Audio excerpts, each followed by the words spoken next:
very secular. We would sing songs that the man on the far left, Alon Tamir, he wrote a lot of the songs. I did some songs too. But he mainly just sings the scriptures straight through in Hebrew. He's a native-born Israeli. And that was a lot of fun. We were able to share Messiah with a lot of people on the keyboards in there. There's going to be another slide further down. I used to be in a blues band, was singing the blues in Hebrew with a bunch of Russian Jewish believers at New Age festivals. How's that for a mix? And it was what an honor to stand before hundreds and hundreds of Israeli youth and proclaim, Hu Chai B'tochi, Yeshua lives. Hu, Yeshua, Chai B'tochi, he lives within me. And to proclaim this over these youth. And we used to do that for quite a few years, and then they kicked us out, and we can't do it. That's okay, we have other things that we do. So there are just many venues that the Lord has opened, and we're so grateful for what He has done. I'll just give you some stories to kind of give you a picture. Well, let's see what's coming up. You know, you probably went on the worship boat, didn't you? Yeah. On the Sea of Galilee, that's a great place to worship. Wherever you go on the land, when you come to Israel, and this is a little promo, when you come to Israel, please do come to Israel because you're living testimonies when you're there. You have no idea how much you encourage and bless the people of Israel when you come. In fact, I wish Israelis loved Israel as much as you love them. I wish. Anyway, so one night we were walking and praying in our little village, and I heard some music coming from somebody's front porch. Well, see, I'm just an old hippie, okay? So I had to run and get my guitar and, you know, run over there and say, hey, Shalish Tetef, you know, can I join you? And it was a group of Israelis, and they said, yeah, can, lama lo, sure, why not? And so we sat and we played music, and then at the end of the evening, we gave everyone a copy of the CDs. Oh, well, awesome. The next day, I was out walking in the village, and the young woman from the house came over to me, and she said, I've been listening to this music all night. You have to come back again. So a few nights later, Richard and I came back, and it was just her and her boyfriend that night. And they're both musicians, and so am I, so we played some music. And this time, the Ruach HaKodesh came so strongly. And it was just the presence of the Lord. And Karen Orr is her name. She looked at me and said, Miat, who are you? And the answer I give when somebody asks me that, I'm the Yehudi HaMashiachit, I'm a Jew who believes in the Messiah. And she said, I knew it. I knew it because I could hear Jesus in your music. That's what she said. And then she began to share her story. She was raised in an Orthodox home outside of Tel Aviv. She had a vision of Yeshua, and she knew He's the Lord. And so when she told her parents and her rabbi, they actually had her committed to a mental institution. And yeah, it can be very hard. Actually, I was also raised in an Orthodox synagogue, and when I told my parents that I was a believer, they cut me off. I lost my family too, so I understand. Well, she was in this institution, and thank God He sent a Christian volunteer there.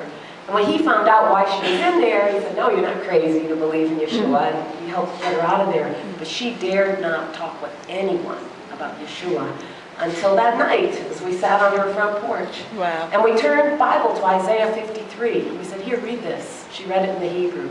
And we asked her at the end, who is this? And she said it could only be Yeshua. Amen. There's no one else who could fulfill Isaiah 53. You know, of course, that's not read in the synagogues. It's forbidden. It's just too scary to go there. Too true. Yeah, too true, yeah. But anyway, so it was like a homecoming for her. And she's a Yemenite young woman. She's actually singing on one of our CDs. Another time, it was a Shabbat, and Richard was making pancakes. And found out we didn't have any eggs. So he sent me out to go get some. And I went to a neighbor's house. I'd been wanting to visit with her anyway. Well, like we said, we live in a small Yemenite village. And the Yemenites, you can't just go to their house and say, hey, אפשר סוכר בבקשה, can I borrow some sugar, please? No, what the neighbors did, they said, shvi, sit. And, they brought out uga, cake, and tea, and figs, and everything. Needless to say, we had pancakes for lunch, but it doesn't matter. Anyway, we began to talk, and they said, we notice you have tour buses in front of your home. What do you do? And, they notice when people like you come, and they hear the singing and everything. So I told them, these are Notzrim, these are Christians who come to Israel to bless Israel. The Christians blessing Israel, they actually love us. Most Jews, I didn't know that. When I was growing up, my parents told me about the Notzrim, about the Christians. They said these were the Nazis, and these were the people who did the Inquisition and the Crusades, and these people hate us, and so stay away from them. And so that's what I learned as a young girl growing up, to hate the Christians. And I had a very normal Jewish upbringing. Thank God the walls are coming down, huh? Because when I was growing up, we didn't make a distinction. I didn't know the difference between a Catholic, because that's mainly like people who were members of the Catholic Church but not really born again people. Right. Those are the ones who were doing those horrible things to the Jewish people. But of course, we didn't know that.